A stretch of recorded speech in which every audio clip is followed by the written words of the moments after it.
नमस्कार मेरे प्यारे दोस्तों, एजुकेट भारत में मैं आपका स्वागत करती हूँ। दोस्तों, आज हम पढ़ेंगे वैदिक कालीन इतिहास। प्राचीन इतिहास का एक बहुत ही महत्वपूर्ण पार्ट जो कि प्रतियोगी परीक्षाओं में इससे संबंधित बहुत सारे क्वेश्चंस पूछे जाते हैं। कभी-कभी क्वेश्चंस को घुमा करके पूछ लेता है, जिससे प्रतियोगियों को प्रॉब्लम होती है। तो आज के बाद आपको इस वीडियो को देखने के बाद कोई भी प्रॉब्लम होने वाली नहीं है। आप हर एक क्वेश्चन का आंसर देंगे। और हाँ, ये मैं आपको पूरे विश्वास के साथ कह सकती हूँ, क्योंकि इसके बाद मैंने एक एमसीक्यू का सेट भी जोड़ा है और आप सारे एमसीक्यू के आंसर्स अपने आप से देंगे, क्योंकि आपका आत्मविश्वास और आपका ज्ञान बढ़ चुका होगा इस टॉपिक से संबंधित। तो चलिए हम शुरू करते हैं। वैदिक कालीन इतिहास का वह काल है जो आर्यों के सामाजिक, धार्मिक और राजनीतिक जीवन विकसित हुआ। इस काल की जानकारी का मुख्य स्रोत वेद है और इसीलिए इसे वैदिक काल कहा जाता है। यूपीएससी में एक पॉइंट पूछा जाता है कि वैदिक काल को भारतीय सभ्यता की आधारशिला भी माना जाता है। इस काल को विभाजित किस प्रकार किया जाता है, तो आइए हम देख लेते हैं। वैदिक काल का विभाजन इतिहासकारों ने इसको दो भागों में बांटा है। एक ऋग वैदिक काल 1500 से लेकर 1000 ईसा पूर्व और दूसरा उत्तर वैदिक काल 1000 से लेकर 600 ईसा पूर्व। दोनों कालों में मुख्य अंतर यहाँ पर आपको सामाजिक व्यवस्था, राजनीति और अर्थव्यवस्था में दिखाई देगी। और हाँ, प्रतियोगी परीक्षाओं में आपको दोनों कालों में कंपैरिजन, तुलनात्मक अध्ययन देखने को मिलता है। क्वेश्चंस में आपको तुलना करके पूछेगा। आइए देख लेते हैं वैदिक साहित्य को। तो वैदिक साहित्य उस समाज के का दर्पण है। उस समाज की जानकारी इन वेदों के माध्यम से ही मिलती है। 4 वेद हैं और पहला ऋग्वेद सबसे प्राचीन वेद। ऋग्वेद में 1028 सूक्त दिए हुए हैं और इसमें देवताओं की स्तुति दी गई है। सामवेद की बात कर लेते हैं तो ये संगीत और गायन से संबंधित है और इसमें ज्यादातर जो भी सूक्त हैं वो गाने लायक है। आपसे एक क्वेश्चन भी पूछता है कि कौन सा ऐसा वेद है जिसमें गाने लायक सूक्त दिए गए हैं, तो सामवेद। यजुर्वेद का संबंध है यज्ञ और कर्म कांड से संबंधित जो भी चीजें दी गई हैं वो आपको यजुर्वेद में देखने को मिलेगा। अथर्ववेद की बात करते हैं तो गृहस्थ जीवन, रोग, जादू टोना से संबंधित चीजें यहाँ पर दी गई हैं। यूपीएससी में यहाँ सामाजिक जीवन की झलक किस वेद में देखने को मिलती है, तो ये क्वेश्चन पूछता है तो क्वेश्चन आपको अथर्ववेद में ये चीजें देखने को मिलेंगी। सामाजिक जीवन की झलक, उस समय का सामाजिक जीवन किस प्रकार का था। आगे चलते हैं। ऋग वैदिक काल, प्रारंभिक वैदिक काल, ये कहाँ तक फैला हुआ था, या जो आर्य थे उनका जो क्षेत्र था, वह भौगोलिक क्षेत्र वो कहाँ तक था, तो सप्त सिंधु क्षेत्र, 7 नदियां सिंधु और उसकी सहायक जो नदियां थी उनके आसपास के क्षेत्रों में ये आर्यों का जो विस्तार था या रहने का क्षेत्र था वो सप्त सिंधु क्षेत्र माना जाता है। और यहाँ पर आप एक चीज ध्यान रखिएगा कि गंगा का उल्लेख आपको बहुत कम देखने को मिलेगा। राजनीतिक व्यवस्था वैदिक काल की किस प्रकार की थी, तो ऋग वैदिक काल में शासन व्यवस्था बहुत ही सरल थी और लोगों एक दूसरे का सहयोग करते थे, मतलब जन सहभागिता वाली थी। राजा को प्रजा का रक्षक माना जाता था। राजा उस समय निरंकुश नहीं था क्योंकि इसके पास बहुत सारी शक्तियां नहीं थी, उसे सभाओं की सलाह को मानना पड़ता था। अब सभाएं क्या थी, तो उस पर हम बात कर लेते हैं। प्रमुख सभाएं, वेरी इंपॉर्टेंट पॉइंट है फ्रेंड्स। सभा यह बुजुर्ग और विद्वानों की एक परिषद थी जो कि न्यायिक मामलों पर ये लोग चर्चा करते थे। और हाँ, राजा को सलाह देने का काम इसी सभा का ही होता था। सरल शब्दों में अगर आपसे कहा जाए तो सभा का मतलब ही होता है सलाह और न्याय देने वाली संस्था। आगे बढ़ते हैं समिति की तरफ। समिति क्या है, तो समिति यह एक सामान्य जनता की सभा थी और राजा के चयन और समर्थन में अपनी महत्वपूर्ण भूमिका देती थी। नीतिगत जो भी निर्णय लिए जाते थे उस पर राजा को ये लोग डायरेक्शन देते थे। सरल शब्दों में समिति मतलब जनता की आवाज, या इसमें एक तरह से जनता के ही लोग होते थे जो कि इनके द्वारा राजा को डायरेक्शन या निर्देशन दिया जाता था। अब विदत की बात कर लेते हैं। विदत क्या था, तो वैदिक काल में यह एक सबसे प्राचीन सभा मानी जाती थी।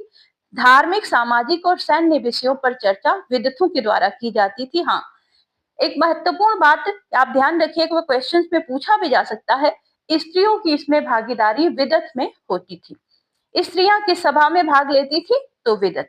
आपको यूपीएससी का एक बहुत ही महत्वपूर्ण पॉइंट है एमसीक्यू का। आते हैं वैदिक काल के सामाजिक जीवन पर। दोस्तों, इस समय आर्यों का जो सामाजिक जीवन था वो कबीलाई था। कबीलाई का अर्थ ये होता है कबीलों में बटा हुआ था। वर्ण व्यवस्था जो थी वो जन्म आधारित नहीं थी, वो कर्म पर आधारित थी। स्त्रियों की स्थिति अच्छी थी।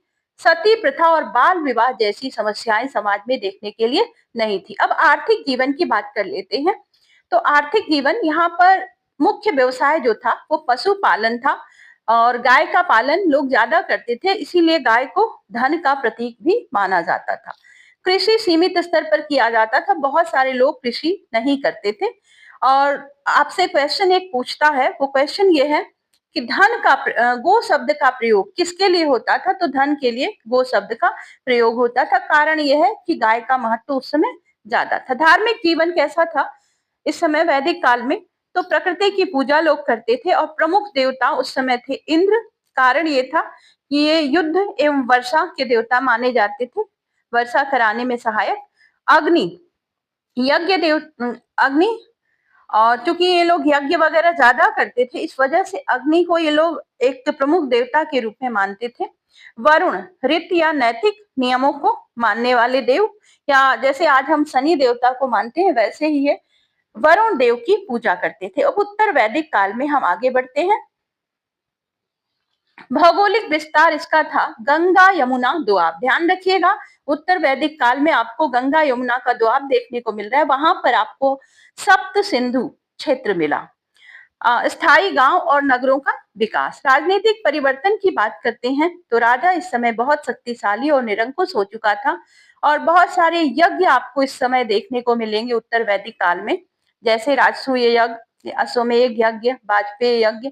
सभाओं का महत्व, यानी कि जनता की भागीदारी धीरे धीरे घट गई और सभाओं का महत्व खत्म हो गया। राजा की शक्ति बढ़ने से सभाएं बिल्कुल कमजोर हो गई। सामाजिक परिवर्तन क्या था उत्तर वैदिक काल में? तो वर्ण व्यवस्था धीरे धीरे कमजोर हो गई। अब इसने जातिगत व्यवस्था का रूप धारण कर लिया। स्त्रियों की स्थिति में अब गिरावट आने लगी और समाज में बहुत सारी बुराइयां या कुरीतियां देखने को मिलने लगी। आर्थिक जीवन की बात करते हैं तो इनकी मुख्य जो पैसे रुपए की व्यवस्था या आर्थिक संसाधन था वो था कृषि। और इस काल में इन लोगों ने अब लोहे का प्रयोग करना सीख लिया था।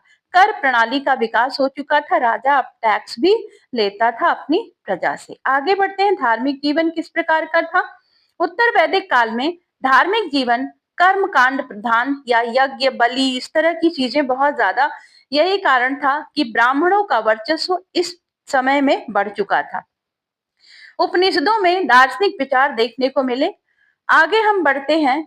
अक्सर आपको क्वेश्चंस में कंपैरिजन पूछ लेता है ऋग वैदिक बनाम उत्तर वैदिक, तो आप ध्यान से इसको देख लीजिए। सभाएं शक्तिशाली, दूसरे वाले में कमजोर, राजा की सीमित शक्ति, और उत्तर वैदिक काल में निरंकुश। अर्थव्यवस्था में शुरू में ऋग वैदिक काल में पशुपालन और उत्तर वैदिक काल में मुख्य जो संसाधन था, स्रोत था, वो कृषि। और स्त्रियों की स्थिति ऋग वैदिक काल में बेहतर थी लेकिन उत्तर वैदिक काल में कमजोर हो गई। अब हम पढ़ेंगे फ्रेंड्स इसी पर आधारित एमसीक्यू को, जो आपके लिए बहुत ही जरूरी, अब आप सॉल्व करेंगे और आप बिल्कुल सॉल्व कर सकेंगे। मेरे प्यारे दोस्तों, अब आपको ये एमसीक्यू का सेट बहुत ही आसान लगने वाला है क्योंकि अब आप नोट्स को पढ़ चुके हैं। गो शब्द का प्रयोग वैदिक काल में किस अर्थ में किया गया? तो आपने देखा अभी, धन के लिए गो शब्द का प्रयोग किया गया। गाय को सबसे अधिक मूल्यवान संपत्ति माना जाता था, इसीलिए गो शब्द का प्रयोग धन संपत्ति के अर्थ में हुआ। फ्रेंड्स, आप भी आंसर देते चलिए कमेंट बॉक्स में।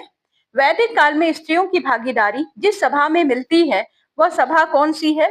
तो सभा का नाम है विदथ। और विदथ ऋग्वैदिक काल की सबसे प्राचीन सभा मानी जाती है जिसमें धार्मिक और सामाजिक विषयों पर चर्चा होती थी। स्त्रियां भी इसमें पार्ट लेती थी। अश्वमेध यज्ञ का संबंध किस काल से है? केवल वैदिक, ऋग वैदिक काल, केवल उत्तर वैदिक, सिंधु काल, मौर्य काल? तो अश्वमेध यज्ञ केवल उत्तर वैदिक काल में ही किए जाते थे। और अश्वमेध यज्ञ वैदिक काल में राज्य सत्ता और साम्राज्य विस्तार का प्रतीक माना जाता था। ऋग्वैदिक काल की अर्थव्यवस्था का मुख्य आधार क्या था? तो ऋग्वैदिक काल की अर्थव्यवस्था का मुख्य आधार था। पशुपालन, यह समाज मुख्य रूप से पशुपालक था और गाय को धन के रूप में मानते थे। वैदिक काल में रित शब्द का संबंध किससे था? तो रित वैदिक अवधारणा थी जो नैतिक व्यवस्था और प्रकृति के नियमों को दर्शाती थी, जिसका संरक्षण वरुण देवता करते थे। ऑप्शन नंबर बी सही है। नैतिक और प्राकृतिक नियम अभी ऊपर आया था नोट्स में। किस काल में सभा और समिति का प्रभाव कम हो गया? तो उत्तर वैदिक काल में राजा की शक्तियां बढ़ गईं, जिससे सभा और समिति जैसी संस्थाएं कमजोर हो गईं।